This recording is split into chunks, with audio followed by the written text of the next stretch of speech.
toutes et à tous sur Kaziba TV, c'est l'heure des infos. À Koudougou, la dynamique d'embellissement urbain portée par l'agence Faso Mebo se consolide. Le 3e bataillon d'intervention aéroportée a apporté 40 tonnes de sable, du ciment et des packs d'eau pour appuyer les travaux en cours.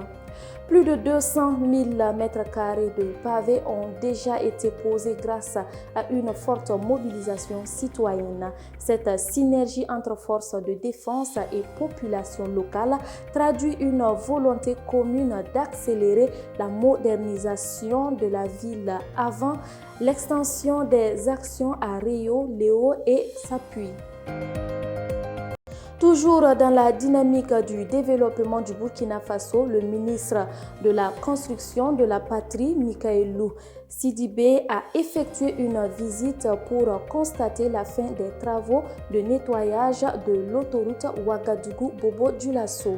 En visite à Koteguedougou, le ministre de la Construction de la Patrie a salué la performance des équipes de l'agence Faso Mebo qui a bouclé cette phase en moins de 2 mois grâce à un important dispositif logistique. Le chantier entre désormais dans la phase de terrassement déjà amorcée dans la zone de Tita. L'Algérie et le Burkina Faso renforcent leurs liens économiques. À Ouagadougou, une séance de travail de haut niveau a permis de définir des axes de coopération privilégiés dans les secteurs des mines, de l'énergie et des hydrocarbures visant à stimuler le développement et la croissance régionale.